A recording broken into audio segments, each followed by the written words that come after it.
So I came out here to film and my dog found a tennis ball, which is really bad because now he's going to be completely insane waiting for me to throw the tennis ball. So sorry for the distractions, and I'll probably try to film in my house next time. But um, nature. So I wanted to talk about the subject of vulnerability, and I really, really appreciate everything that Brene Brown has to talk about the subject, and I think that she's brought a lot of awareness to it. Um, and I highly suggest watching her talks if you haven't heard them already. Um, I do feel like non-duality and talking about feeling is a much more direct and a much more general way to speak of it than vulnerability. Um, and it's very interesting how there isn't that duality between vulnerability and empowerment whatsoever. And that's kind of the beauty in it, and that's kind of like where it leads. Um, but sometimes when we're considering something, being more specific about a subject, um, it's like, it's exciting, it clicks, and it's part of why we're here. So, um, if you're not feeling the greatest, it's a lot better to go general. And like, if you think about awareness as focus, and you think about a lens that focuses in or a lens that comes out, it doesn't really know what it wants to focus on next. We have that ability with our thoughts, and that's part of letting go of thoughts, to be more specific or less specific on a subject. So essentially, like feeling, meditation, and everything we're speaking of, which isn't it, is pointing to that feeling. And vulnerability is a much more specific word to use, and yet it can really highlight some ways in which, some opportunities in which we haven't been really feeling and have just been thinking instead. So, for example, if I criticize my husband and I say that you play too many video games, you never help me cook supper, you never clean around the house, and you stay up too late, that's criticism, and it isn't any sort of vulnerability. Whereas if I define my desire and I do the emotional work myself, and I come to him and say, I wish we spent more time together, that's vulnerability. And not just with your significant other, and not just like vulnerability in a marriage or in a relationship, but with all our relationships, everything we do, everything we want, and the way we relate to source, so to speak, in that we allow ourselves our desires. The criticism is feeling as if we're not worthy of what we really want, and we're not worthy of asking for what we really want. And so in that example, I put myself out there. He doesn't have to do anything. He doesn't have to spend more time with me or anything. I'm not controlling him. I'm not manipulating him anymore. I'm just telling him my desire, which is more putting myself out there completely. The example of that I gave like last year at some point when I was driving and had pulled out in front of a tractor trailer that I thought was turning in and just felt horrible. And then I realized, like, thinking, and I realized that I was trying to, I was feeling like a separate self in a situation who'd made a mistake, and then I tried, like that natural working through the emotional scale of like starting to blame how things are, and how the roads are and everything else. When I just totally dropped it and just directly felt the sensations that I was feeling, and it just like gave in completely, it totally dissipated and it totally went away. And just reminding myself of this when I start thinking and I start worrying about things and I start like that need to try to control things and feeling as if I won't get what I want, and being really scared that it won't work out. Like what I want, I can't focus on what I want, because what if it doesn't work out? It's already that sort of like loop. I'm afraid it won't happen, so I'm just going to sabotage it right now. That's essentially what we do with our own happiness, with thinking, with that perpetual thinking, and with that continuing to think.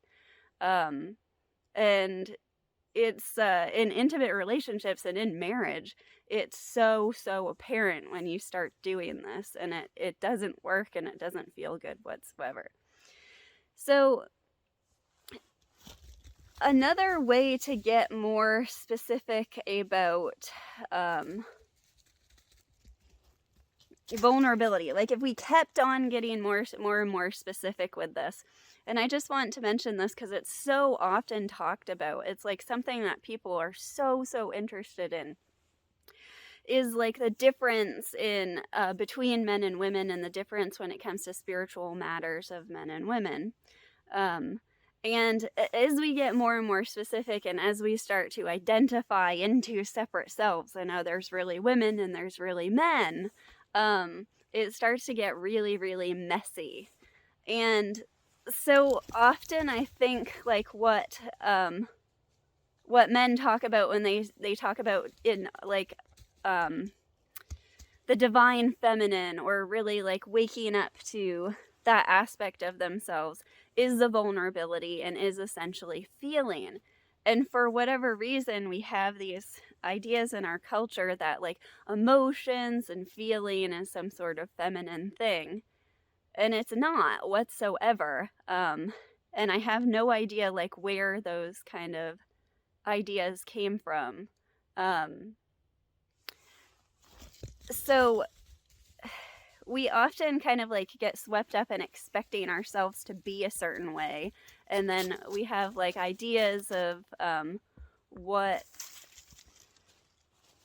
personal failings we have, and then we attribute them to being a gender, or how people are going to see us for our gender, and then we feel as if we're being left out some way because of that. And if you take it back to the vulnerability and the empowerment thing, it really sheds a lot of light on it and simplifies it quite a bit. I recently took a Reiki 2 class, and there's one of the things you learn is an empowerment symbol in that. And like in practicing Reiki, then the whole premise of life energy and non-separation and healing in Reiki, it's very apparent that the empowerment is essentially healing and alignment and love. And so we have these ideas, and then they get further convoluted with like feminine and masculine, and like power and vulnerability and all these kinds of things, when really what we're all looking for is alignment, and that's it, and that utterly simplifies everything.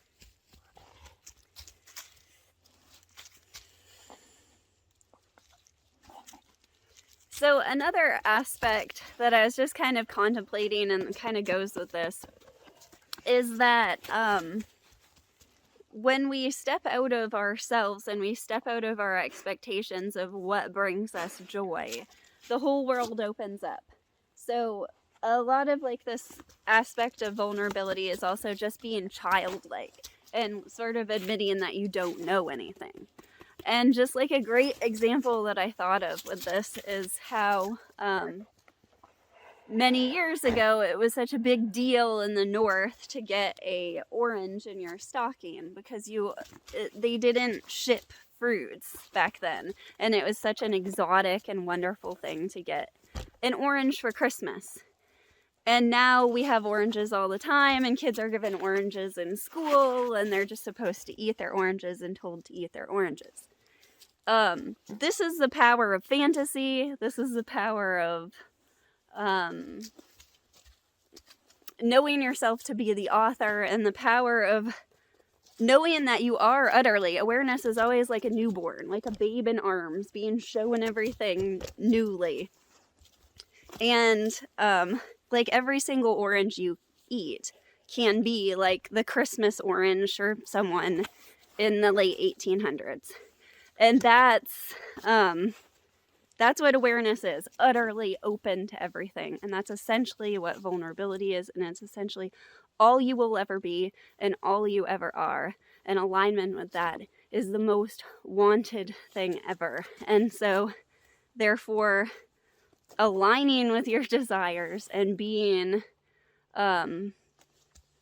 willing to do the work to really allow yourself to have them is so key to really making everything out of this life experience. And also knowing that you can't screw it up and there's nothing to be lost here. One of the main keys to vulnerability is being good to yourself. So you go ahead, you let yourself try the scary thing, and when the scary thing is scary and when you don't do so well, or it's the first time you've ever done something, you're good to yourself. You don't expect yourself to be the best at it, or you don't later hate yourself for actually having tried it. You just are good to yourself. You just let go of those ideas of yourself being something that you aren't, essentially right now, directly. And that is the key to letting go of every single thought. So we may think that we haven't been very good at letting go of thoughts lately. And that itself is the thought right now that we have the power or the vulnerability to let go of in that instant. There's only this thought now, and the looking back doesn't help. I had this insight that kind of goes along with this, and I also haven't had a chance to film anything for a long time, so it's all kind of coming out. That, like, I've spent so many years of my life trying to be very intentional with my money, and I was recently in this position where it was almost impossible, and I had to pay a lot of unexpected expenses for things that I hadn't planned on. And in fact, that's been happening a lot lately. And part of my law of attraction knowledge is like, why am I attracting this? I need to figure this out so it'll stop happening. But it's not really about the money, is it? And it hit me the other day that, sure, I want to be intentional, I want to be careful, I want to be frugal with my money.